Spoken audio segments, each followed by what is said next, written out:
Let's now talk to Jasper Ondimu, who is an educationist teacher here in the country. I appreciate your time, my brother. Thank you for making time here on the broadcast. And what a time to talk about this important topic. Now, coming to this first, of course, there are many aspects and perspectives with which we can have this debate. But to just generalizing it in wanting your feedback here, is COVID-19 bringing out the stark realities and the glaring gaps in education inequality in the country? Thank you very much, Ayub, for having me on the show. Such a good question that this particular pandemic has brought out some of the inadequacies that we've not been able to address as a country. Talk about education. Right now, you've seen the Minister for Education saying we are rolling out teaching through various mechanisms. We have the Edu channel for KICD, there's the state broadcaster, but you analyze it and you realize that as a country, we've not invested well in education, and we are harvesting the fruits of not investing in education.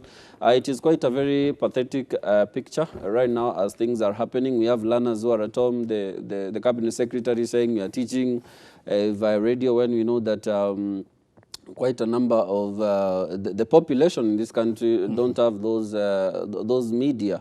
So therefore, it is going to be a very great challenge, because for me, I think the government is saving face by saying we are teaching through radio and TV, because not every learner has them. And also, number two, when you say that you're teaching online, for example, I teach at Light Academy, Karen.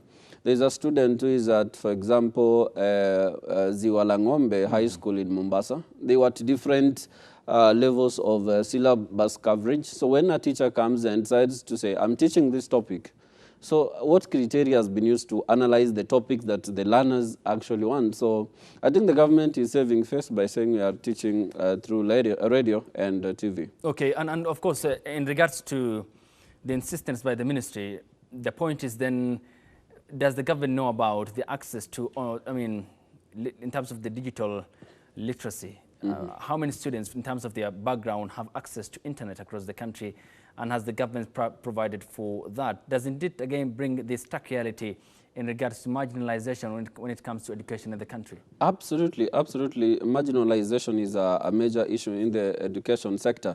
That is why I said that the government is saving face, because it is in a catch-22 situation.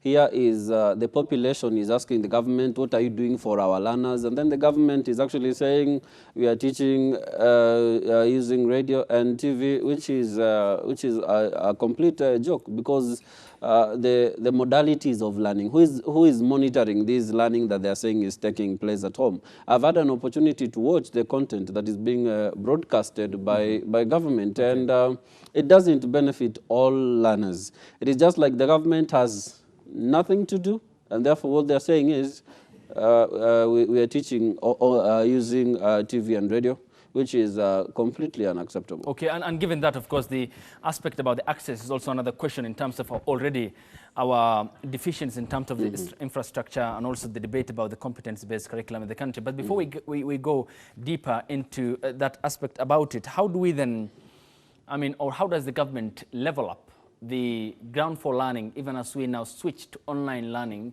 And does it consider how many percentage of students are willing or have access to online learning, because of the inefficiencies across the country? For me, I don't really think that the government can level up, because you look at the leadership that we have.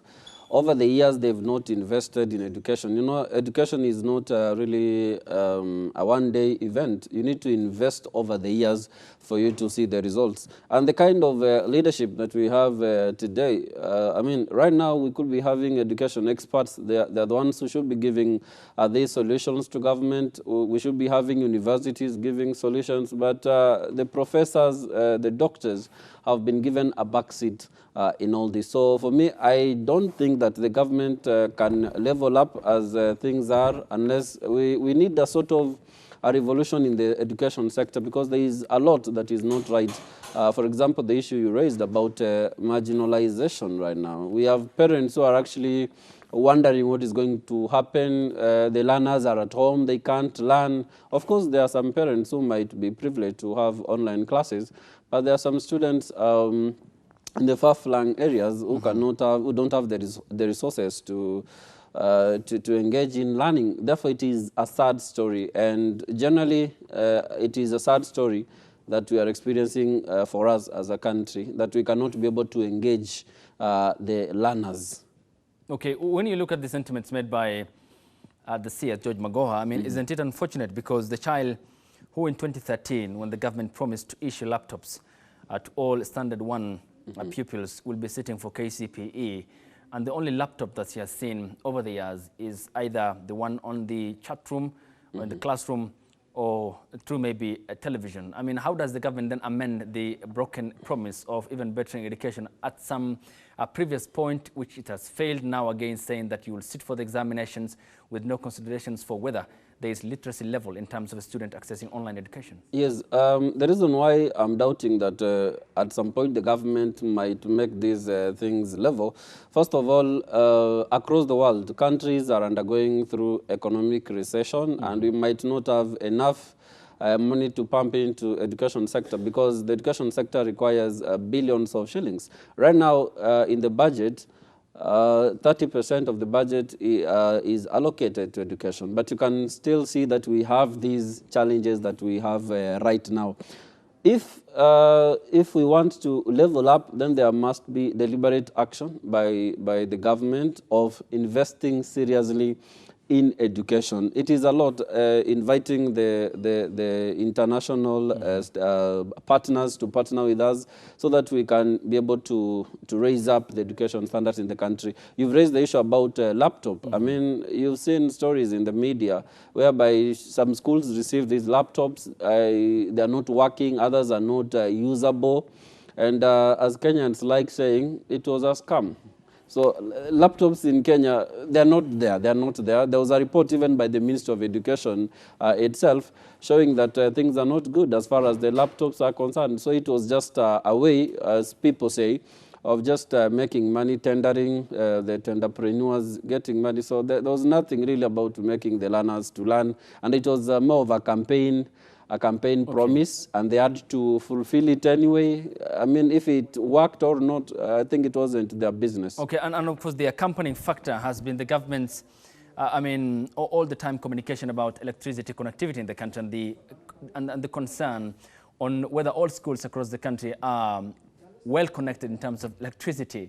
And the concern now that is coming to forth is that how many households of these students, it says, is now are benefiting from the online learning, have houses that are connected to electricity. I mean, many factors that are playing out clearly demonstrate perhaps some element or form of incompetence of the government, wholeheartedly, chest thumping about what it wants to achieve. Absolutely. I think, I don't think if there is anybody who can be convinced by government that there is education going on. The minister has insisted, as I've said here, that we are teaching using radio and television in order to save face. But there's nothing really like online teaching that is going on at home.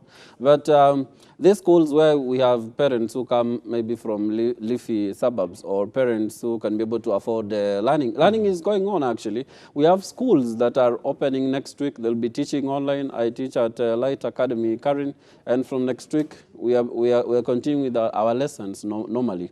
Because the parents have bought the laptops, or the learners, they have internet. But I'm imagining about some students, slum dwellers. Yeah, slum dwellers. I mean, there is nothing really that is going on here, on there. That is why people are saying that I mean, this education, there is no equity. There is no equity. There are children who are learning well with very good resources, and others don't have even food to eat, and therefore that reflects the bad reality about the education sector in Kenya. Okay, we will come to the aspect about the education debt in the country and the misnomer here in regard to, of course, the level, which is also not equal in terms of the transition from primary to secondary, and then the inconsistencies about the offering and why CBC, the competence-based curriculum, is equally a tough task that awaits implementation, and equally why even the online classes, despite parents who can afford, there seems to be, I mean, for the cases of private schools, money minting operations in wanting to charge some fee to offer the lessons online. Yes. We'll continue in regards to that. And then after the break here, before I come back to my brother here, Jasper, in regard to the continuity point of the education docket in the country and the administration of the national examinations later this year, we'll be celebrating our our frontline workers who are the healthcare workers in the country for 1 minute. And that is, of course, a tradition that happens every Wednesday at 12 p.m. by all media outlets and landscapes in the country in regard to COVID-19 pandemic and the sacrifices that they are making in ensuring that we remain healthy, we remain safe within our borders as they take the, of course, precautionary measures to ensure that they attend to all those people who are suffering or are suspected to have COVID-19 pandemic in the country. The number is 0791478990. The hashtag on Twitter, NewDayKE. The short SMS code is 40920. Stay tuned. We are coming back after the break here. When the COVID-19 pandemic was first reported in China, no military intervention was required, nor any political issue. Medical workers are the frontline healthcare professional carers across the world, and we appreciate them here on the broadcast today, here in the country, across the world, for putting their lives on the line to ensure that we are safe, to keep us safe here in the country. And we do applaud them in, of course, ensuring that we are safe, and they of course, struggling to keep us safe here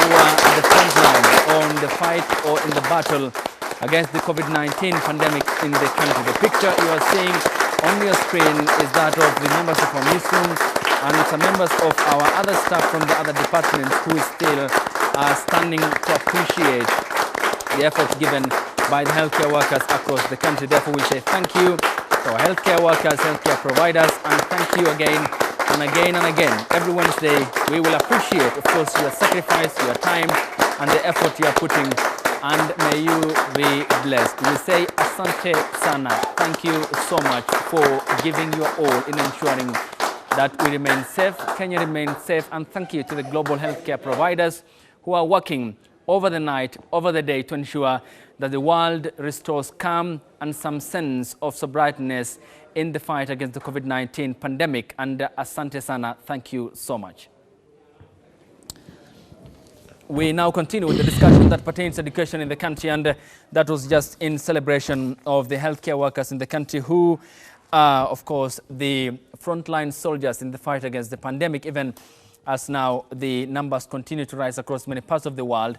But containment measures which are restrictive are working, say, for instance, in Kenya in regards to the reported cases of COVID-19 on daily basis here in the country. And thank you to our healthcare providers here in the country. Just for still, in regards to matters that pertain, I've talked about the misnomer in terms of the education debt that we need to pay. I mean, the government needs to work on so many aspects, isn't it? But how about the address in this particular point of the government appearing to be detached from the masses who come, especially or by large capacity, or the lion's share of that coming from, I mean, poor families across the country who want education, and that education disrupted by COVID-19, but the statement appears to be further compounding the already existing problems for them to access something that is not tangible, that is not achievable, that's not practical for them to achieve.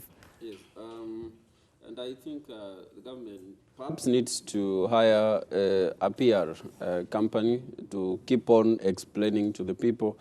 For example, I think Musalia Mudavadi is speaking today, taking a swipe on government that we've not seen government come forward with the measures that they have taken as far as the education sector is concerned. What we have seen is Professor Magoha appearing on the sidelines of the daily briefings from the Ministry of Health and then giving a statement. I think the government needs to look more organized, have experts or technocrats bring on board the unions, the Teacher Service Commission, the Kenya National Examinations Council to form a team to advise it on the way forward. But as things are right now, I think they're telling us there is a team that is advising us. I mean, everything is not really clear that it can convince the learners, the candidates that all is well. So on the issue about inequity in this country, I think, as I said earlier, it is a very sad scenario in the country that, I mean, more than 50 years since we gained independence, that there are people who cannot get quality education.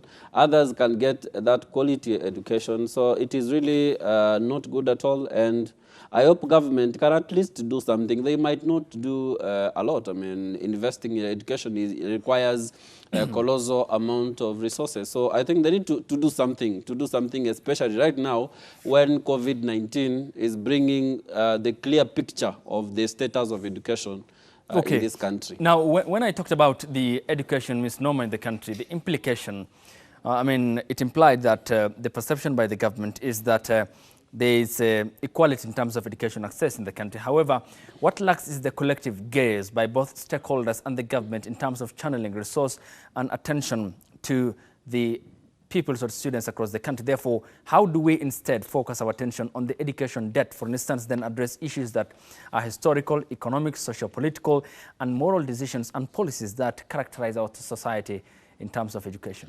The first one is we need to be honest with ourselves that, for example, the resources that are being allocated to the education sector, one, they might not be enough. They're not enough.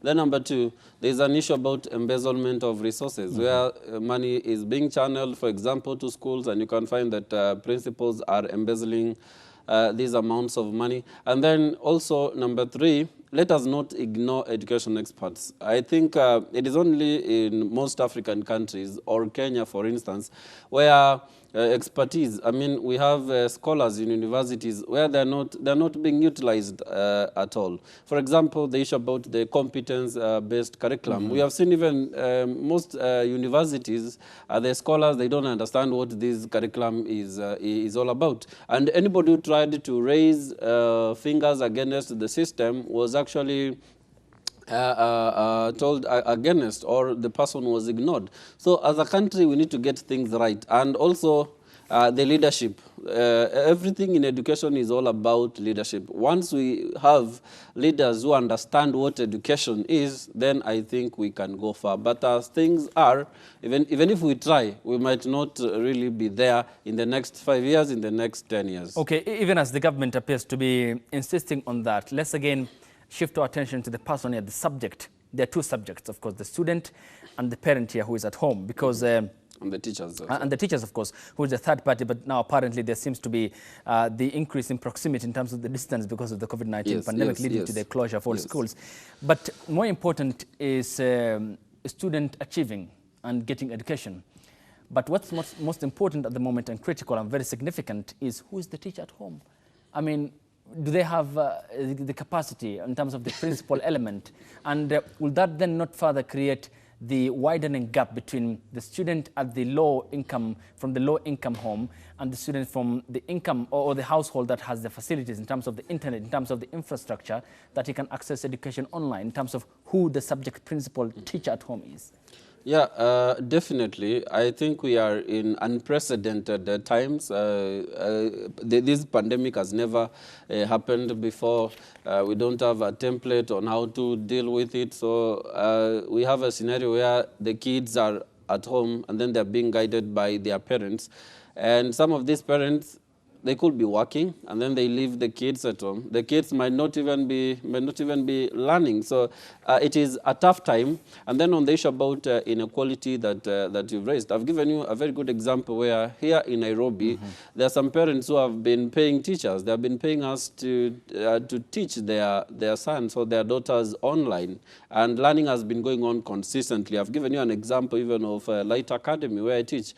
Next week, the classes are resuming as normal. That is online classes. But I'm also imagining about some students in some areas where they cannot be able to access these facilities. So inequality continues, where the poor will continue being poor and the rich will continue being rich because he or she has the resources to pump in the education of the son or the daughter. In this particular case, then, if this happens, and of course you have this problem now, which at the moment appears to be the government in some way creating hope on the horizon picture in wanting the administration of the examinations, but not considering at what state and in terms of the psychological state of the kid or the people in sitting for KCP or say the KCSA.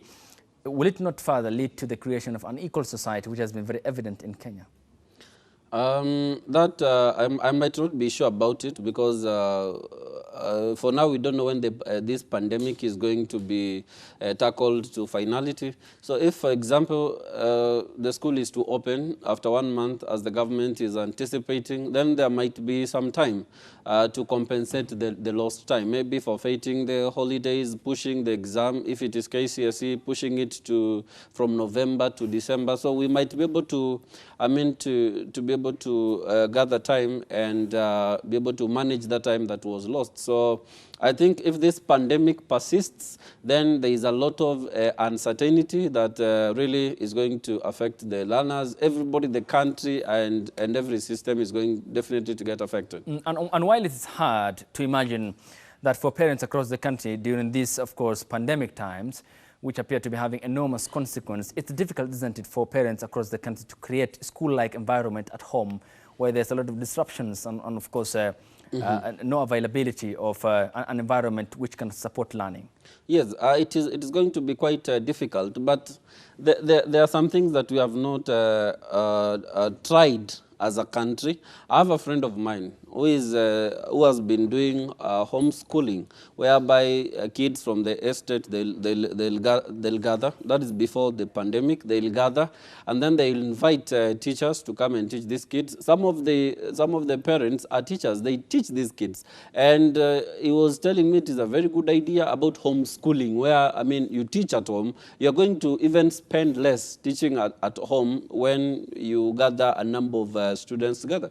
But as a country, we have not really tried, we have not explored about this homeschooling. This is what is happening in other developed countries. For example, right now, homeschooling could actually have a very good place. Most learners could be covered. But as a country, we haven't invested in it.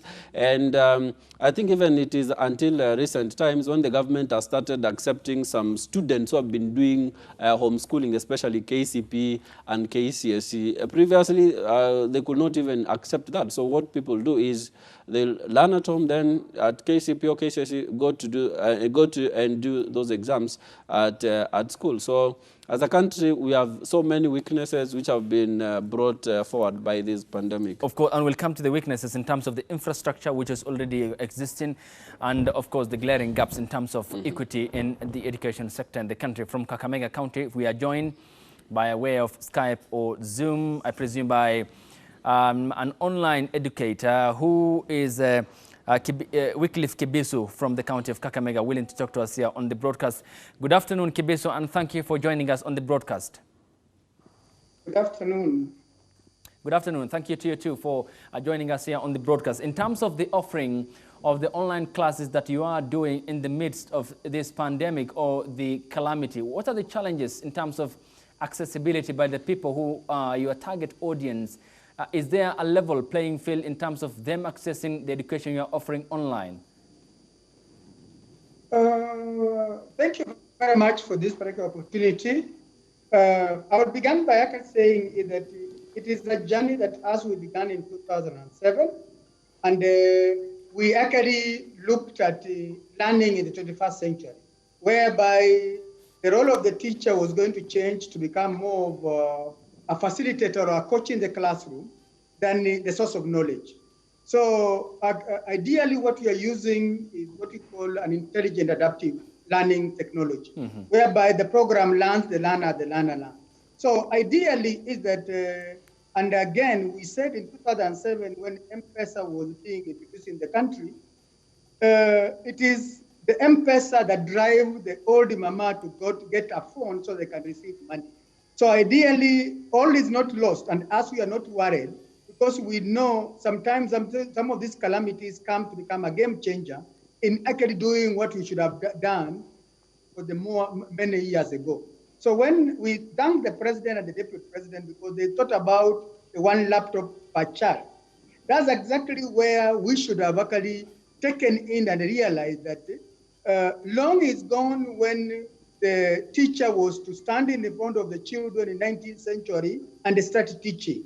Just like in the banking, whereby when you want money in equity, you can either go to the bank teller or you go to the ATM machine. Okay. ATM machine has never given you more money than the teller in the field.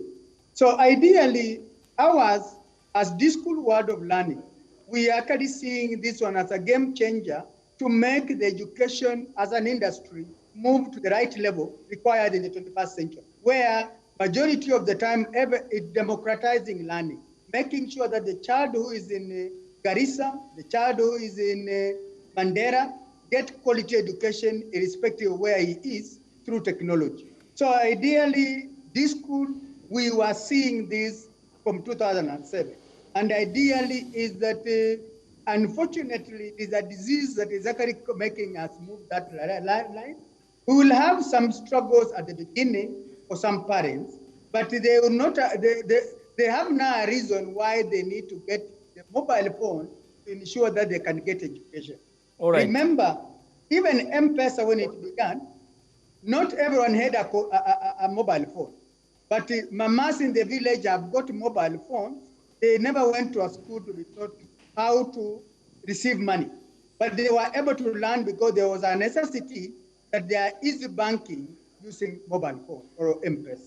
So ideally, we all have to prepare, and we need to open our minds through the media, through all stakeholders. We need to open our mind and know that the education will never be the same again going forward. Post-corona and now, education will never be the same. But it is actually requiring us to invest whatever is required to ensure that every learner get quality education irrespective of where it is. Okay. So that teacher who is one. Yes, let me just pause you. Just hang on. In terms of you mentioning the aspect about this being the game changer and perhaps the new entry point in terms of uplifting the education status of the country, it's very important, yes, in the midst of the calamity to find out solutions post-corona that can be effective or effected in the education docket. How does then online learning perhaps be the point that is the turning around or the takeoff point for the education docket in the country when not as many Kenyan parents or households are connected to internet or electricity in the country? How do you implement that then, even as you are in the course of your 13-year period since you started offering online classes in 2007? Okay, what like this school world of learning we have done is actually to give what we call surrogates for other parents who cannot receive it. So those parents, we give them what we call worksheets that they can download and a parent can deploy it. So they go and they print the same way they are printing and they use it so the parent becomes the teacher. So, but you remember, this school, it is not, and I'm actually telling people that we are confusing a lot of things. Like one, we should not, it is not only e-learning, it is intelligent learning, using what we call solutions that are more with an intelligent system. It is not a matter of just the teacher standing in front of a camera and teaching from where they are. Mm-hmm. Remember, majority of our children are competing with what we call Nickelodeon and Jim Jam, the games at home. Yes. So you need to give them an alternative that will actually be able to compete and be more favorable than the games that they are used to on the TV. So ideally, it is not just online learning. It is what we call gamification and learning. So you need to sweeten the learning to make it possible for the learner to learn while he's at home. The first choice is he will say, I'll go and hook up in this school to be able to learn because it is much better than the games that I'm watching at home. All children love games. And unless the developers of the learning material understand that the psychology of children, that children will not just read a book because it is on a platform of a TV or a platform of a computer. Children will play games. Like, for example, when your child picks your phone, he will not go and read a book. He will go and play games. So if you know that your child plays games, why not make those games to teach mathematics, teach English, teach science? Every child will be glued to those materials of those gadgets to learn. So ideally, as we are talking about online learning, It is not that's online learning that you put a book there, that the child starts reading. Let us actually know the game or the things that are happening as far as 21st century is concerned. Okay. Now, even as you note out that, it's important I ask you this question then. While that is the target specific audience, say in a given area, in terms of the national outlook, in terms of the mosaic outlook with regards to the offering of one national examination by the National Examination Council in the country, what is the point of convergence then? Now, what I'll tell you is that I totally understand like where you're coming from with your question. That one, not every area is covered by internet. Not every area has even a radio, even a TV. That's a fact. But I remember in terms of calamities, we have to begin from point zero, moving to a certain point. So ideally, what happened like in developed countries, I'll tell you, like the UK government had to give around 3 million laptops, all children because they were going to learn. But we might not have, as a country, we might not have that. So my rule is to look at it. There's no one called government. So all the stakeholders in this country and all companies must come together to ensure that if there are gadgets, the government is supported to ensure that every learner gets what is required. So I'm looking at the big companies that are within Kenya. We need to come up and pull together and ensure that the child in Mandela, if he did not access to let us say to internet, the child gets internet. At the end of the period, all of them, every child must get quality education irrespective of where it is. So ideally is, I know a lot of people are saying that the government should do this. Government cannot manage, especially in the third world countries. All of us have to come together, pool our resources, religious institutions, mosque, all of those areas need to put together to ensure that all their learners, wherever they are get gadgets. So we can't leave it to the government alone. That's exactly what I wanted just to mention. All of us have to pull together the same way we are fighting Corona. In the same way, we have to ensure that as we fight Corona, some of the intervention is in education, and all of us have to come to put, like this school, we have resources. We can actually say, at this particular moment, we are giving all parents across the country, whether you have money or not, to get access to our worksheets, which are over 60,000. You can download and use it at home. Okay. That is exactly what we can give during this time. Okay. So we are looking at it, all companies have to come together to offer all the students whatever they require. Okay, and in terms of your judgment in regards to the government's insistence on the administration of the Kenya Certificate of Primary Education and the Kenya Certificate of Secondary Education, do you think then that there's a uniform preparation across the country for the administration of the examination? Or to you, does it sound perhaps as the revealing point of the government's detachment from access to internet, access to electricity by children at home, and perhaps a perception that it's seeking to create in terms of a hope on the horizon picture? Okay, what I'll tell you is that, like, one, and all of us don't know where the exam is going to come from. And the government being the one developing the exams, they know what they will test the student. So for me, I'm actually looking at it and like I say, that, you see, like every learner, the government has an opportunity for them to learn and be tested where they have learned. So ideally, and again, I really echo what the Minister for Education said. You see, most of these students have to be alive for them to sit an exam. So being alive is much more important at this particular moment. The next thing that is there is that every learner is a genius. Let me just start by telling you that. And the majority of the time is that sometimes when we scare them is when actually they will actually say, yes, I've not done like this thing or this. But if learners are given to think and even play, a lot of learners, you will always realize some of the learners play a lot, even do very well in learning. All right. So ideally, is that I would actually say is that it might not be very good to judge the government at this particular moment because it is a calamity. But what they can do in small pieces, we believe we will reach where we are going to go. Okay, to be as a country. Okay, to be fair to you and to be fair to the government, we can't judge, isn't it? Because there was a pledge made in 2013 that the government will provide laptops for all Standard 1 going children in the country, and the Standard 1 pupil who or that child who at the time was, when the government promised that, will be sitting for his KCPE later this year. How does George Magoha, then the minister, perhaps explain to that kid in regards to the failure by the government in terms of not upholding what it promised to undertake or pledged? Okay, I might not answer that one on that side, but I'll also just tell you that, like, all of us, and I always say, like, why is this school in this? We believe that all of us has a responsibility to make Kenya a great country. Majority of the time is that the government might not be left alone to do this. And that's why you see Red Cross is coming in, even in this calamity, to give food. If they were saying that let the government give food, some of the pockets in Kenya might lack food. So ideally, and I'm looking at it as we shape this, we should actually look at it as what can this school do?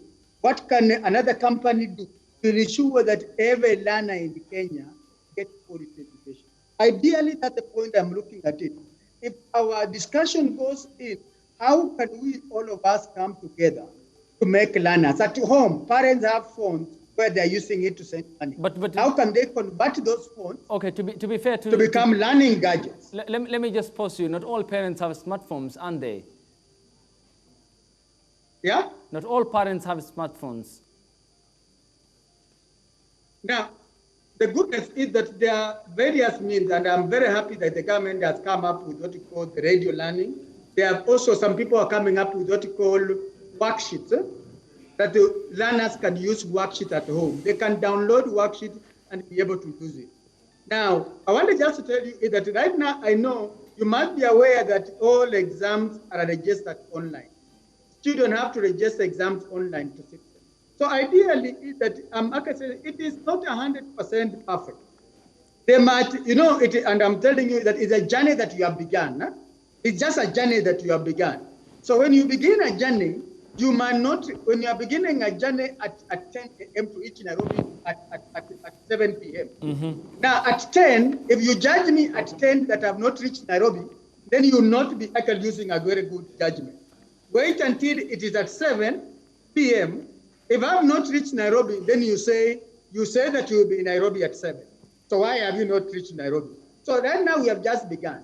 And I'm just taking this particular position because I do not want you to look at the government alone. I want you to look at all Kenyans who are in Kenya and who have capacity to give education to every child and the neighbor's child to do that. Okay, Asante Sana, stay with us. Of course, we'll be coming back to you as we engage our other studio here in studio in regard to the ongoing discussion. But the government remains the key stakeholder who holds, of course, the key in terms of the policy decisions in all ministries, not only in the education ministry in the country. Jasper, in terms of the importance of meeting the basic needs here, of course, which is so paramount in regards to the provision of education in the country, which is the sole responsibility of the government as enshrined in the law.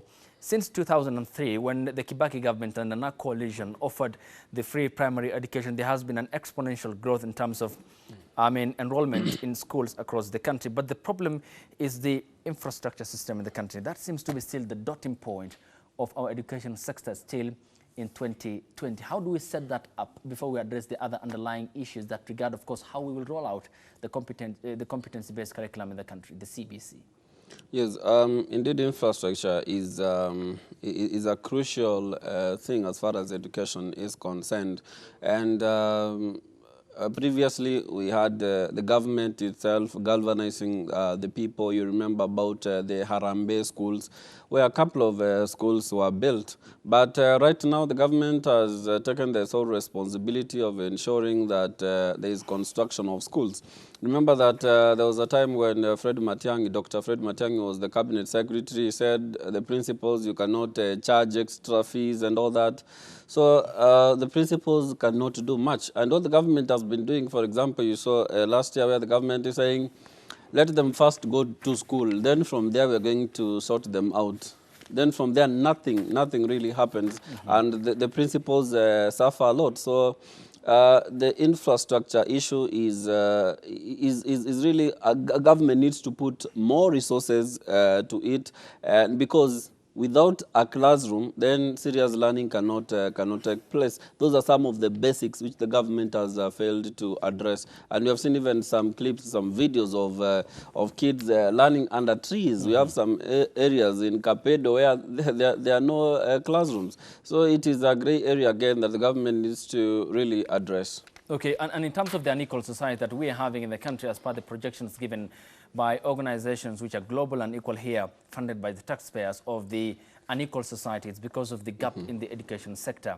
Then how do we collectively turn our attention on this perhaps and address the education debt which for so long in this country have lacked the adequate attention? First is that there's a lot of studies, research, which has been done on some of the problems which are bedeviling the education sector. We need to go back and pull those reports, address those reports, which the government used a lot of money to get those reports done. So, I mean, you need to address these issues even from the societal perspective. The kind of leaders that we elect, are they people who can steer this country ahead as far as education is concerned? What is the mindset of the leader as far as education is concerned? President Uhuru has actually come up with the competency-based curriculum. And therefore, as a country, we need to assess it. And I mean, I don't want to address this issue again, but several questions have been raised about CBC, and there are genuine issues about the implementation of CBC. Therefore, there is need to rethink on even the system of education that we have and areas of improvement. People say that 844 was among the best curriculums across the world. There's a friend of mine who is in the US, and he was telling me that 844 is one of the best curriculums in the world, because you look at those curriculums of Canada, the US, what they do is they inspire confidence and self-esteem among the learners, which 844 does not adequately address. That is why you can find a grade 3 kid can express himself very well from the US system, or the 844 system. Yeah, compared to 844 system, where someone can go to university and that person cannot even maintain eye contact. Because of course, the problematic issues that do accompany when it comes to expression, the confidence that, of course, is inculcated or instilled. But given that, as schools reopen, when we finally address the issue in regards to COVID-19, of course, it will not be a forever issue, but this gap continues to yawn. Then how do we, after the dust settles on the pandemic, come back with equal footing and address the inequalities in the education sector in the country? Absolutely. That is something that the government needs to work on. I've talked about homeschooling. As a country, we should be thinking about this issue about homeschooling. In fact, it is even more cheaper doing homeschooling compared to taking a kid to school. That is a very good opportunity for us to look at it. The issues about ICT. As a country, we need to make our education system be centered on ICT to enhance the creativity among kids. Kids even are able to get education well if they are taught using ICT. So there are a lot of factors that we need to look at as far as the education is concerned. All right, let's now engage our other guest who is still joining us live from the county of Kakamega. In coming to you in regards to the COVID-19 pandemic, there's the aspect about the competency-based curriculum in the country, which of course has witnessed some form of hurdle or in what appeared to have been a long winding route in its implementation. How will this pandemic further perhaps lengthen the problem that's facing the competence-based curriculum rollout in the country?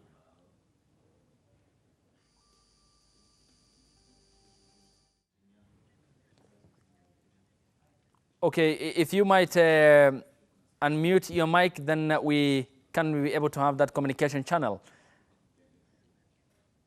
Okay, let me now come back with the question. In regards to the competence-based curriculum in the country that has faced some hurdles in terms of its implementation, how will this pandemic, the COVID-19 pandemic, further compound the existing problem in regards to the rollout of the competence-based curriculum in the country, which is seen as a lifeline perhaps out of the 844 system? For me, again, we have been in competence-based education for the last 27 years, especially for international schools. And as I'm talking to you right now, it might not compound, but it can give what you call a game changer. We began by actually saying that some of these things happen to make us rethink about how we are doing specific things. And I will actually tell you that there's what we call gamification and learning, artificial intelligence that is coming in.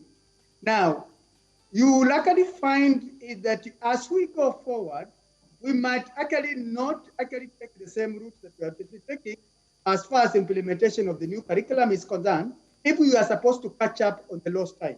And that's exactly why we come in with what we call artificial intelligence and robotic learning. So artificial intelligence and robotic learning it makes learners learn using what we call technology. So ideally, is that books come in as supplementary. But as far as this is concerned, is that learning can be delivered from a technological perspective. So one of the things that I can tell you is that it is not the 1 + 1 is 2, or you have made that I'll begin from A and end B.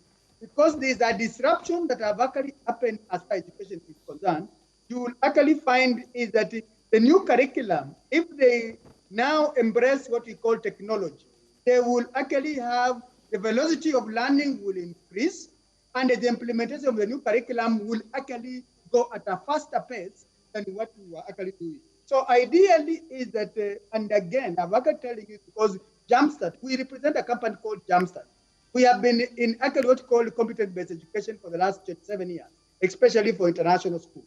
And we know technology can drive velocity of learning faster than the traditional learning.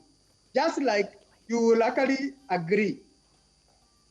You will actually agree. It took a short time for Safaricom to roll out M-Pesa in every village using the mobile phone than if you were to open a bank in every town.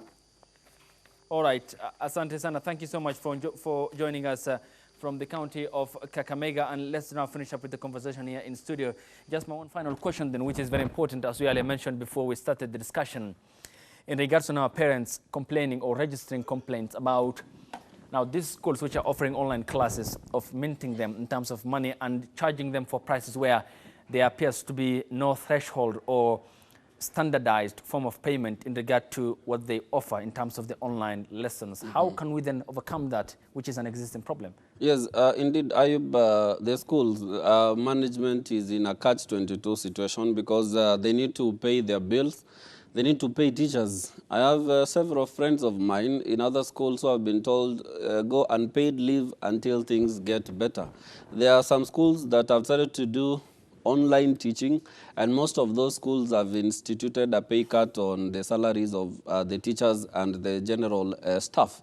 So it is a difficult situation, but I think the schools need to come up with a criteria. They sit with the parents, because you find that some of these schools somewhere sits in a boardroom and then maybe imagines figures and then comes up with those figures and tells the parents, now this is the amount that you need to pay. There need to be a conversation between the teachers and the parents. The teachers, the school management to say, I mean, we need to pay these teachers, their families and all that. So according to us, this is the much that you can pay. Of course, it should be reduced because the kids are not eating in school, they're not having accommodation in school. So it should be a bit lower compared to the previous school fees. So there is need for the schools to have a conversation with the parents. They agree on the amount. But what we've seen today, especially in the nation, papers, whereby some schools, they don't involve parents, they slap the parents with huge amounts of money, which is quite unfortunate. Okay, Jasper Ondimu, thank you so much for joining us here on the broadcast. I appreciate your time. What a time. Thank you. To talk about, of course, this important element in regard to the COVID-19 pandemic, the impact on the education sector, the government's policies, and of course, what appears to be a form of growing gap between the government and the people in terms of the accessibility to internet, electricity, connectivity, and of course, parents who equally have managed to have the online classes for their children, but still there's no standardized form of payment in regard to what the schools do offer, who on the other end are on an economic lifeline to ensure they pay the bills, they pay the workforce, they pay the laborers, as they perhaps try to stage some form of continuity and balance in the education continuation in the country. Thank you so much for joining me. Let me now take some international story in regard to the COVID-19 pandemic and what of course, Johns Hopkins University is saying in regard to the confirmed cases of COVID-19 across the world. So total confirmed number of cases, 3,117,756. Total confirmed number of deaths across the world, 207. Countries or regions affected by the COVID-19 pandemic, 185. So we come to the plotting aspect and see how the graphs are looking like outside China, which continues to flatten, especially in regard to China and the European Union. In countries in the European Union or in Europe appear to be now having less exponential growth in terms of cases that are reported which are active of COVID-19, but they appear to be, of course, addressing the cases which are at hand in regard to the pandemic. And you can see how the bar graphs outside China in regard to the United States of America, which is the epicenter of the pandemic now, appears to be growing. And when we come to the aspect about the United States of America, this is the mapping so far offered by the BBC in regard to what it managed to incorporate, and it means that it has registered more than 1 million cases and leading to 57,171 deaths. All the other countries that do follow are European countries, including Italy, Spain, France, the UK, Belgium, and Turkey, who account for what likely is going to be summing up to about 90,000 in regard to the COVID-19 pandemic, and of course now which is near 100,000. So we come to the other aspects which have been covered by the CNN. This is the global mapping in regard to when I play here. You can see how excuse me, it continues to change in terms of the number of COVID-19 cases as of February, March, then April in 2020 of all the cases of COVID-19 reported across the world. And you can see how the number continues to play out on your screens in regard to now hitting the 3 million mark. If I again replay, you can see the mathematics in terms of the numbers outside the United States of America, around the world, from the onset when the case was first reported, the first case in the city of Wuhan in Hubei province in China, where the government of President Xi Jinping managed to control the situation or maintain the situation despite, of course, the criticism faulted on the World Health Organization by the United States of America. Al Jazeera has covered the promise and the perils of the war metaphor of the COVID-19 pandemic in regards to many world leaders, among them the French President Emmanuel Macron, US President Donald Trump, and the UK Prime Minister Boris Johnson, all terming the pandemic as a war that needs to be overcome by their countries in regard to, of course, the enforcement of the exceptional measures to mobilize resources to achieve their objectives. The BBC has covered this, and the timeline when I play on your screens is going to change, as you can see, from January until April the 28th, 2020, and you can see how the numbers are playing out on your screens in regard to the COVID-19 pandemic, the date, the time, and the numbers of the COVID-19 pandemic in regard to, of course, the first case since which was reported in China and then spreading to the whole world, and the superpower rivalry between the United States of America and China. And you can see now China will be coming down, European countries coming up, the United States will be position number 1 here in terms of the cases, and you can see how the bar graphs are changing so fast in regard to the pandemic. And of course, this is as covered by the BBC and Johns Hopkins University in regard to now cases hitting 3 million on your timeline, as you can see, and more than 50,000 cases. Here is equally another one in pictures, what's covered by the BBC, by the CNN rather, in regard to the Ramadan, which is unusual in Islam's more than 1,400 history. The pictures you are seeing on your screens is of the empty Mecca, which is the Kaaba, which is in Mecca in Saudi Arabia. And you can see people, less than 150 people, about 100 who are praying for the evening prayers of the Taraweeh, which is normally performed after breaking the fast as form of an additional prayer in seeking God's forgiveness. And that, of course, is an illustration of the impact of COVID-19 on religion or religious institutions. And you can see the other picture. This is in Turkey. This is in Iraq, Baghdad, the capital, as captured by CNN. And people, of course, in Gaza, which is in Palestine, waking up people for the for the first, and this is in Jamia Mosque here in Nairobi County, as covered on your screen, so you can see. And what a shot from this photographer. This is in a mosque in Bangkok in Thailand, and this is of course in preparation for the breaking of the fast by a person, a Muslim I presume, who is buying from a butcher in the French city of Paris. This is as captured by the photographer for an imam who is leading in an empty mosque in Kuala Lumpur in Malaysia. And the numbers, of course, you can see of people praying during a Friday prayer in Indonesia, which is the country with the highest number of Muslim population. This is in Ethiopian capital Addis Ababa, and this one is as captured in Turkey, an iconic, of course, mosque in the Turkish city of Istanbul. And here is in Pakistan, which is in the city of Lahore, which is in Pakistan. And of course, just a conglomeration and the coming together of many pictures in regards to the COVID-19 pandemic and the impact it's having on the religious institutions, or religion gatherings across the world. Thank you so much for joining us here on the broadcast. We thank you for making time here on the broadcast in regard to the COVID-19 pandemic, the impact on education, and of course we have had that discussion with my brother here, Jasper Ondimu. Winnie Lubembe, ICI, is up next with 1 p.m. news. We'll see you on Monday next week for New Day Kenya, as we of course make sense of other issues that are important in the country in regard to the government's response to COVID-19 pandemic, of course the guidelines provided by the Ministry of Health, and of course what you need to do at home in terms of staying safe, and of course ensuring that the COVID-19 pandemic does not spread in the country. Thank you so much for joining us. We'll see you on Monday by the grace of God. Good afternoon.